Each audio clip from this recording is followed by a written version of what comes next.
film d'introduction pour accueillir le Crédit Agricole, le Crédit Agricole qui va présenter un certain nombre d'actions que vous menez. Merci beaucoup. Bonjour. Bonjour à tous, à toutes. Du coup, on va faire la transition. Vous avez vu là le film institutionnel du groupe Crédit Agricole. Donc avec Pascal Sanchez et moi-même, on est directeur du centre d'affaires entreprise sur le territoire du 06, mais on n'intervient pas à ce titre-là. On intervient en tant que représentant de la caisse régionale sur le sujet de la mixité, sur la démarche mixité qui a été mise en œuvre au sein de la caisse régionale depuis quelques années. Donc on a été partie prenante de ce projet et à ce titre-là que l'on intervient tous les deux. Donc déjà dans le cadre de la démarche, ça a été un constat, nous, au sein de la caisse régionale, avec une forte représentativité des femmes au sein de la caisse régionale. Pour autant, vraiment une mixité qui est imparfaite sur les postes d'encadrement, puisque les femmes sont sous-représentées sur ces postes-là, sur ces postes managériaux au sens large.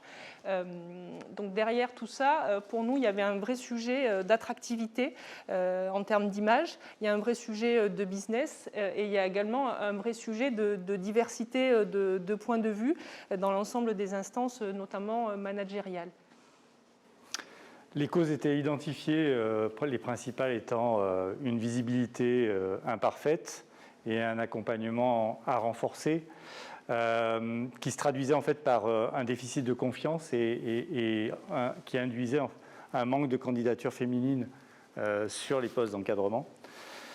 La démarche qui a été engagée, c'est un chantier intégré au projet d'entreprise, c'est un des piliers du projet d'entreprise.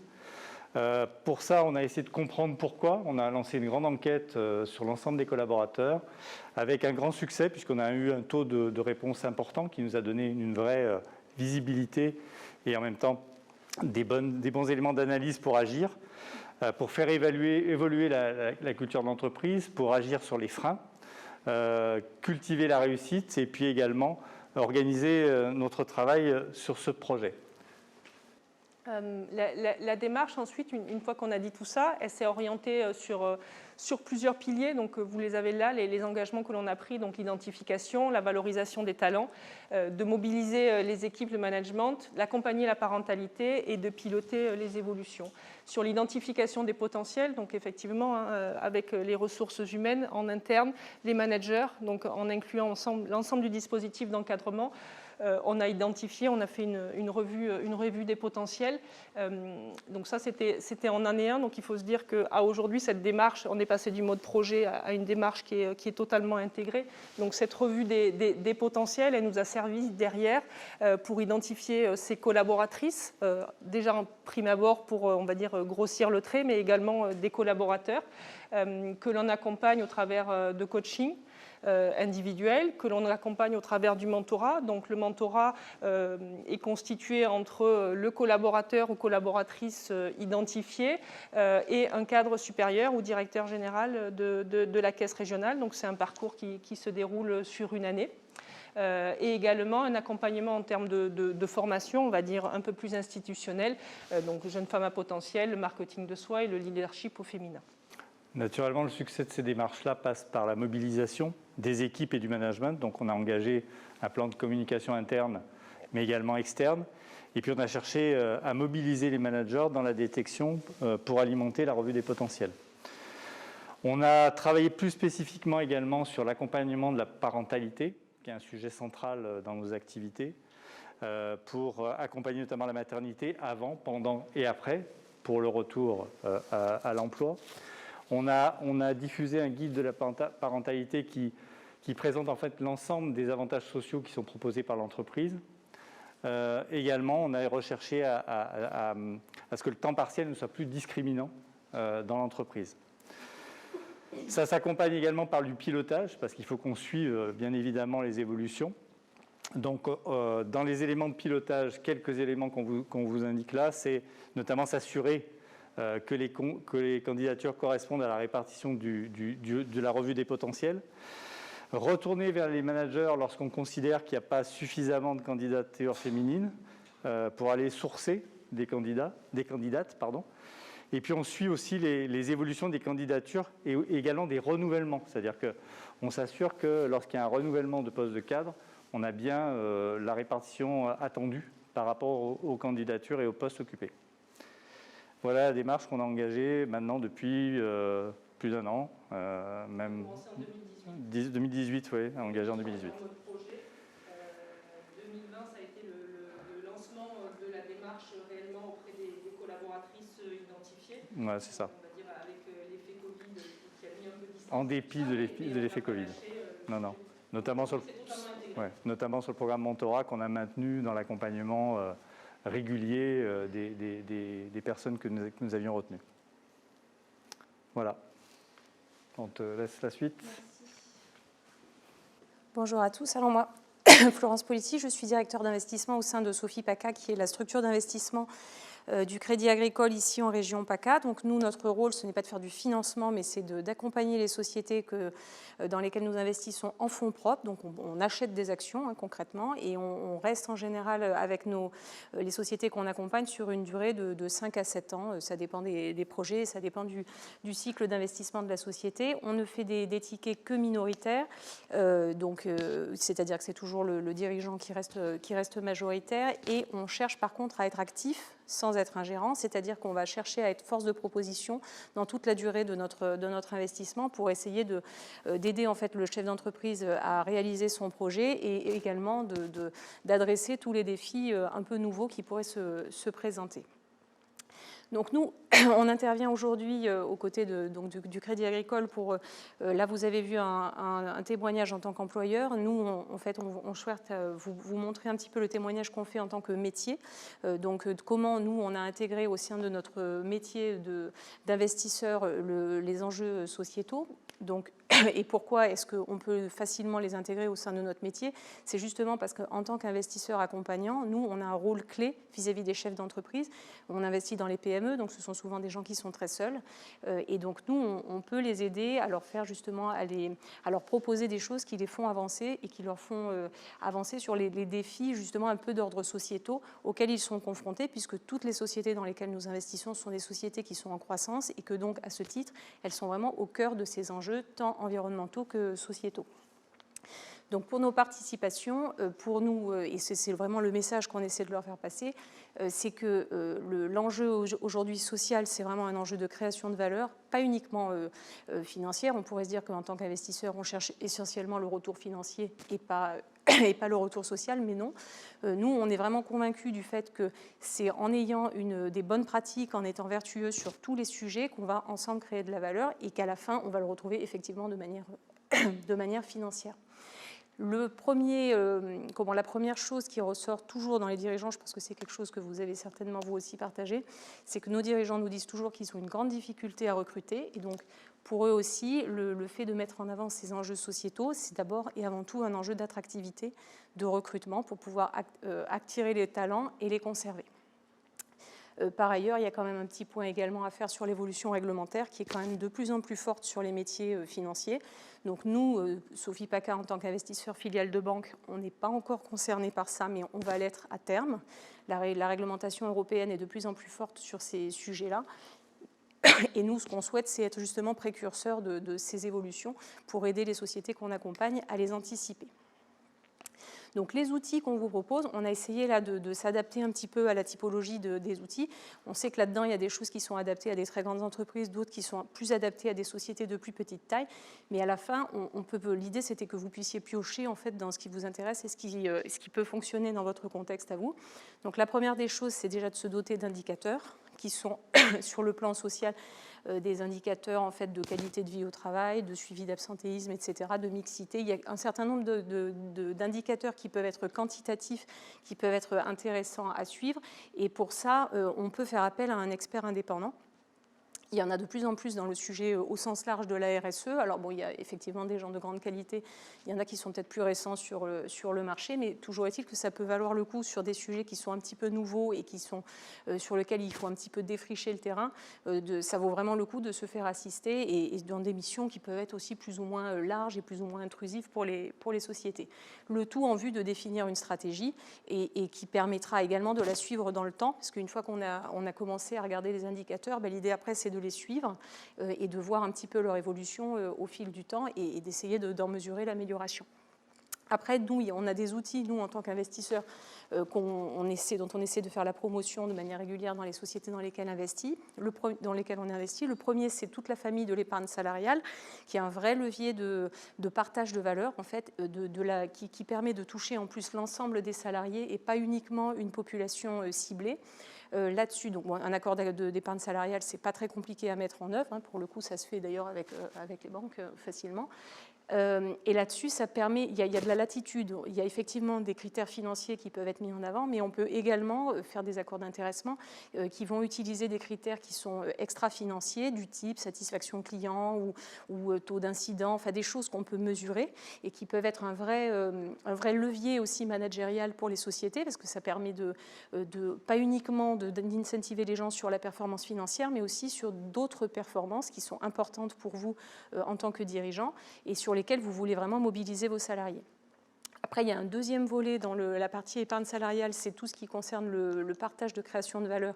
Et ça porte sur les transactions sur le capital. Il existe un dispositif qui a été mis en place il y a 2-3 ans, qui date de la loi Pacte, qui permet aux actionnaires, dans le cadre d'une transaction sur le capital, de reverser 10% de leur plus-value directement sur le plan d'épargne entreprise de la société. Donc ça, c'est quelque chose de très fort, parce que c'est en plus quelque chose d'équitable, qui n'est pas fonction du salaire, en fait, qui n'est pas proportionnel au salaire des gens.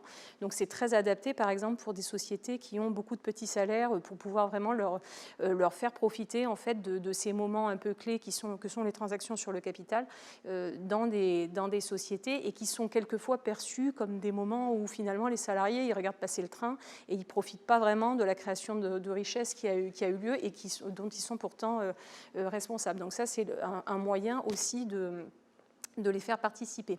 Et enfin, la dernière famille, alors qui peut-être est moins adaptée à des sociétés de petite taille, c'est toute la famille de l'ouverture du capital aux salariés.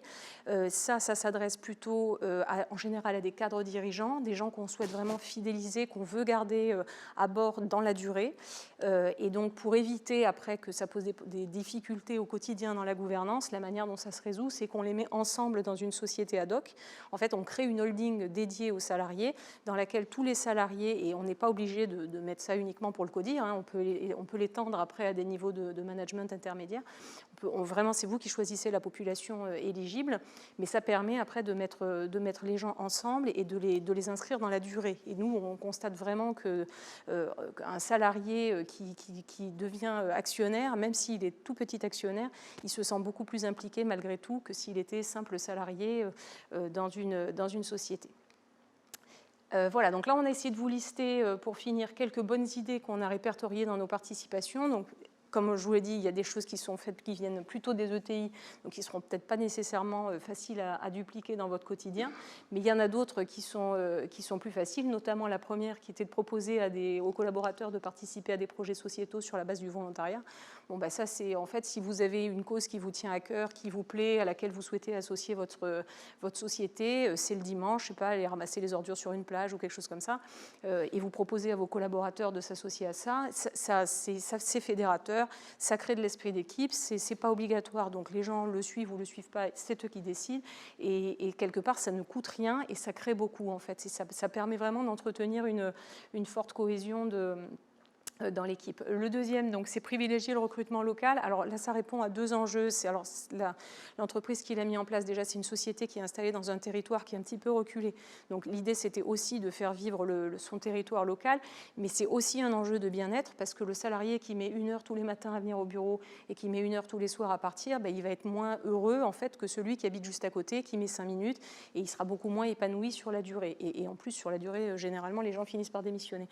Donc c'est aussi alors sans faire de discrimination bien sûr, hein, parce que c'est pas l'idée, mais l'idée c'est quand même vraiment de se soucier de la qualité de vie et de l'équilibre vie pro, vie perso des collaborateurs. Ensuite, donc ça on en a déjà parlé, intégrer dans la formule de calcul de l'intéressement des critères non financiers type satisfaction client.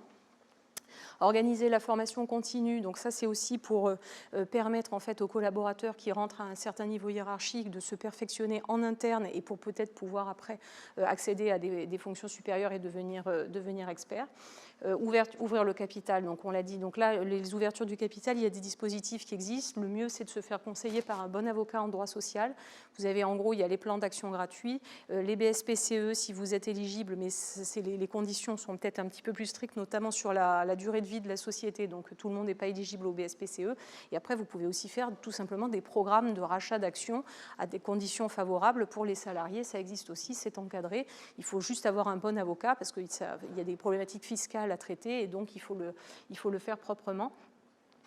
Ensuite, créer des espaces de détente au siège. Alors ça, c'est une société qu'on a en portefeuille, mais qui est une ETI, donc il y avait aussi la place quelque part et qui avait des locaux qui se prêtaient à ce genre de choses. C'est pas toujours le cas, mais toujours est-il qu'ils avaient un projet d'extension en fait des bâtiments et ils ont vraiment choisi d'allouer un certain nombre d'espaces dans le nouveau bâtiment à la détente des collaborateurs. Donc il y a une salle de sport, il y a du coup avec tous les vestiaires, mix, etc., toutes les infrastructures que ça suppose, et il y a une salle de vie avec un orchestre, un truc de jeux vidéo, et donc des espaces de détente agréables pour que les gens soient heureux quand ils viennent travailler, sachant que c'est une société qui est pareil, qui est un peu dans une zone commerciale où bon, il n'y a pas grand-chose autour entre midi et deux, quoi. Quand les gens prennent leur pause déjeuner, à part rester sur place, il n'y a pas tellement d'autres possibilités.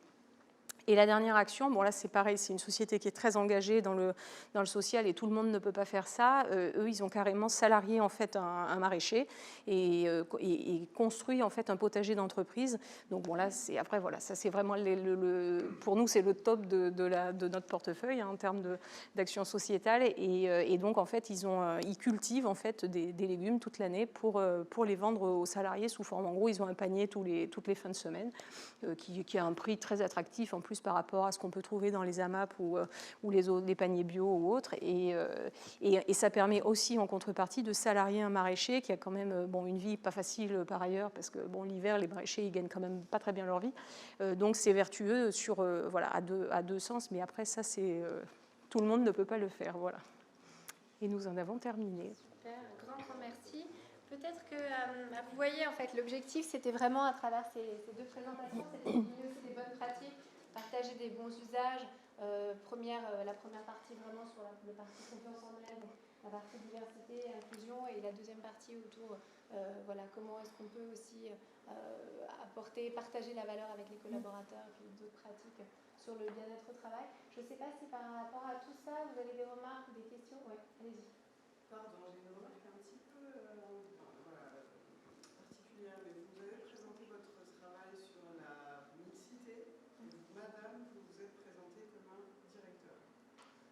Et vous n'avez pas féminisé votre fonction. Oui. Ça vous a choqué. Parce que dans l'entreprise d'œuvre pour égalité, on a parlé de l'index, on parle du marketing de soi.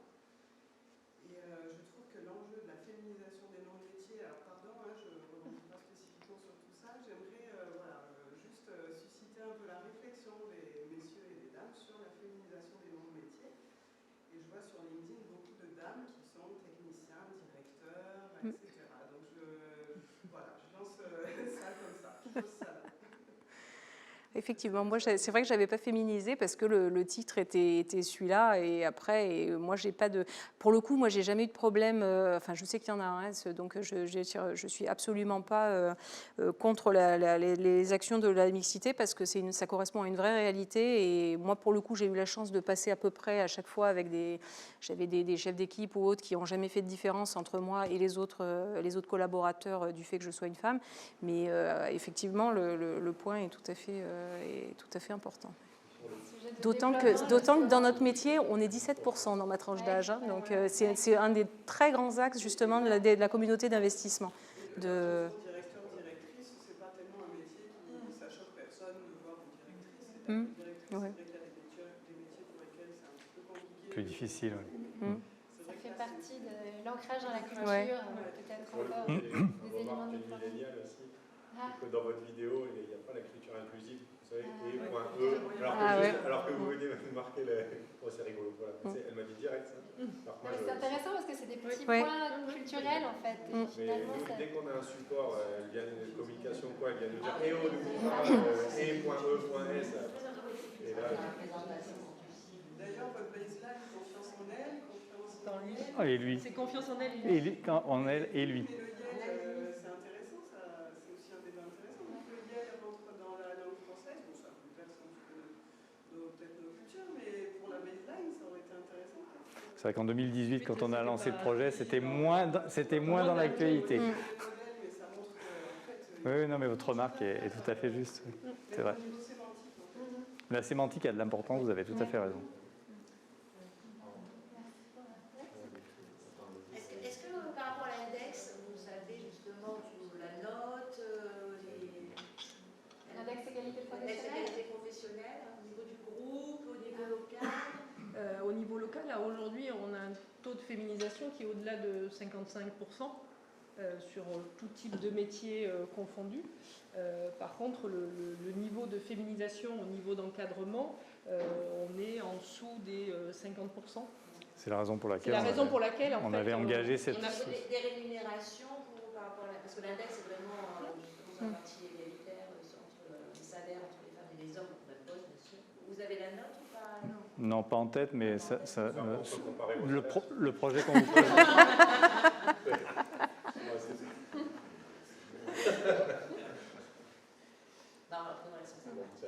Et c'est vrai qu'un grand groupe comme Crédit Agricole, on sent qu'il y a des habitudes qui ont été faites et des échanges. Moi, je trouve que typiquement dans ce programme, ce qui est vraiment intéressant, c'est aussi de pouvoir partager des bonnes pratiques et des choses qui peuvent être mises en place. Alors facilement, oui, entre guillemets, qui ne sont pas de l'ordre des choses à mettre en place uniquement dans des très grands groupes. Typiquement, voilà. Oui, qui ne sont pas compliqués, finalement. Le mentorat, ça peut être mis en place. Il y a un point qui manque, le choix de la direction, ça a vraiment été au début, en tout cas 2018 jusqu'à aujourd'hui, vraiment de forcer le trait sur les taux d'encadrement féminin. Pour autant, en parallèle de ça, dans le cadre de la mixité, on a mis en place des ateliers qui, pour le coup, des ateliers sur le développement personnel qui sont ouverts à tous.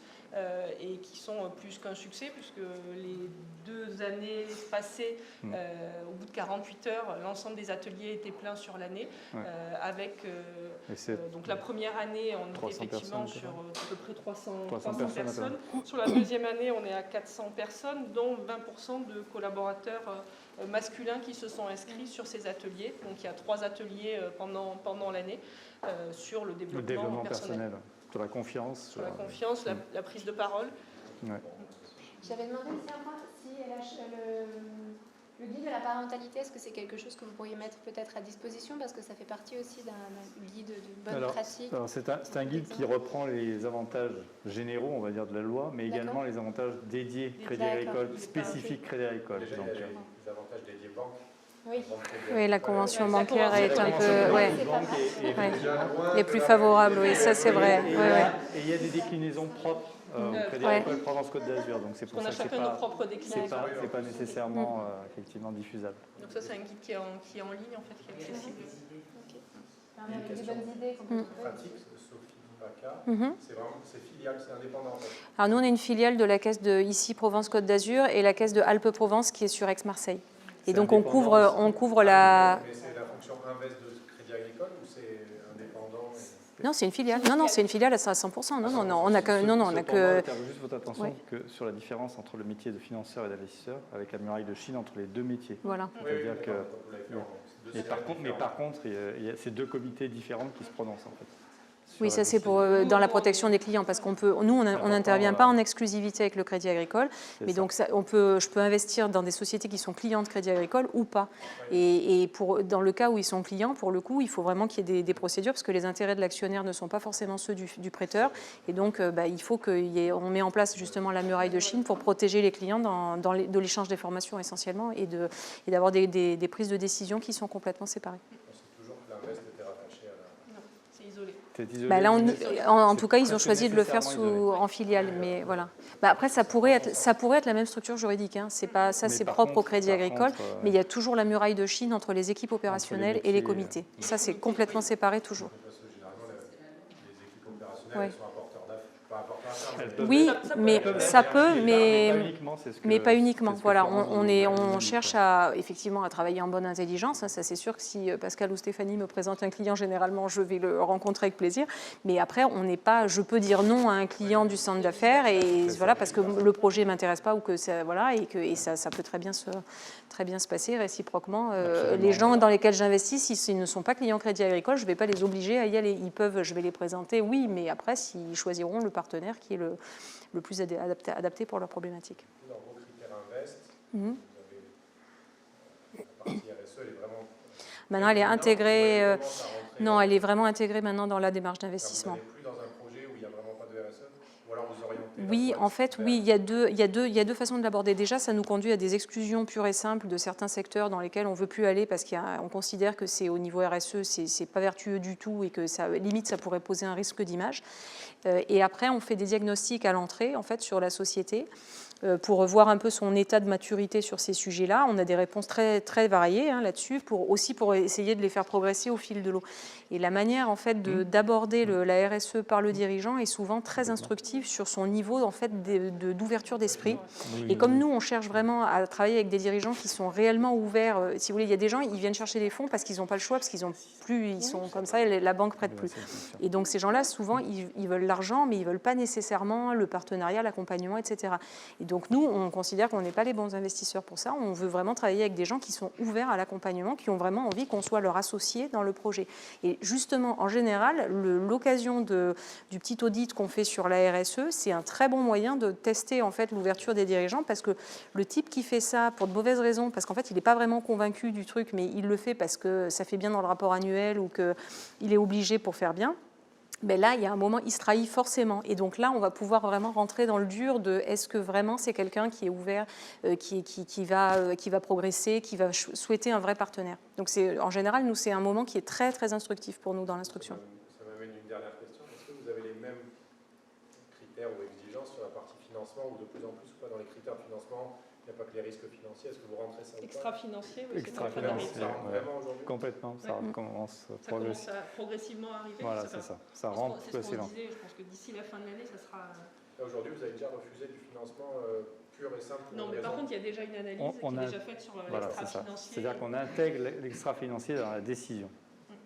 Mais on peut imaginer que demain... Donc on pourrait, de la même manière que Florence vous dit, certains secteurs, on n'intervient plus, ça pourrait théoriquement arriver. Oui. Dans les engagements que prend le groupe, oui, enfin, on peut imaginer que, comme le disait Florence, en termes d'image, il y a certains secteurs d'activité sur lesquels, effectivement, compte tenu de ces critères-là et de l'audit qui est fait au départ... Après, on est sur ce qu'on vous a présenté là, sur aujourd'hui des critères d'exclusion au niveau groupe sur le gaz, le pétrole, voilà, sur les énergies fossiles en général. Mais le volet RSE fait partie, nous en tant que financeurs, c'est un des volets et un des volets d'échange que l'on a effectivement avec nos clients et que l'on intègre dans l'analyse. Si un jour on veut que la RSE elle prenne vraiment, il va falloir que de toute façon, à un moment donné, ça passe par l'argent. Enfin, je crois que c'est toute la, toute la société qui doit intégrer ça, y compris effectivement nous financeurs, bien évidemment. C'est déjà le cas en tout sur cas, les offres de placement. Oui, effectivement. Par exemple, on le dit dans les appels d'offres, il y a quand même très peu d'appels d'offres qui sont finalement attribués sur les critères RSE. Il y en a. C'est pour ça que je vous ça va parlais venir, de l'ensemble de la société. Ouais. Ça ne peut être... exactement. Ouais. Il y a même un comité RSE. Mais là, par exemple, j'ai vu un article il n'y a pas très longtemps sur, je ne sais plus, un des avis pour l'armée, professionnels pour la France, qui sont finalement allés prendre quelqu'un en Pologne ou même peut-être en Asie. Non, voilà, oui, je ne sais plus, alors que il y avait des Français qui avaient répondu à tous les critères RSE. Je crois que c'était pas tout à fait vrai. Enfin, c'était plus compliqué que ça, en fait, d'après ce que j'avais compris. Mais effectivement, c'est ce que je vous disais, c'est-à-dire que l'ensemble de la société doit faire mouvement sur le sujet. Et c'est ce qui se passe aujourd'hui. En fait, nous, en tant que financeur régional, déjà dans notre propre politique d'achat, on achète local. C'est vrai que nous, on parle. C'est déjà le cas on vous a présenté sur les moyens généraux, on achète déjà sur le territoire. Donc pour nous, la caisse régionale, ça va jusqu'au 83. Donc je sais pas, l'Economa a aujourd'hui l'entretien des jardins. Florence parlait également du potager. Enfin, c'est quelque chose que la caisse régionale a mis en place. Donc il y a vraiment l'achat, il est déjà de premier cercle local. Enfin, tout ce qui a été masque, enfin, tout ce qu'on a connu pendant le Covid, effectivement, c'est déjà de faire travailler notre propre territoire. Gel hydroalcoolique, on a Du café sourcé Malongo sur le au territoire. village, vous Nous, on est une banque buvez du régionale, café. donc on est axé sur le territoire de notre activité. Alors c'est vrai qu'on nous a présenté un film institutionnel du groupe. Pour autant, nous, on a une déclinaison locale liée à notre activité sur le territoire Provence-Côte d'Azur. Et donc, oui, pour compléter sur la partie investisseurs, là, pour le coup, la réglementation européenne, elle a drastiquement changé. La France était assez en amont, en fait, sur toutes les obligations de transparence et l'indice de parité, etc. Ça n'existait qu'en France, en fait. Et là, l'Europe s'est saisie du dossier. Ils ont mis en place une réglementation qui va être effective à partir de cette année et qui, pour le coup, va vraiment drastiquement changer les choses. C'est-à-dire que, en fait, ça va mettre en place une nomenclature commune, ce qui fait que les gens ne pourront plus se prévaloir, s'auto-proclamer green alors qu'en fait ils n'étaient pas green du tout.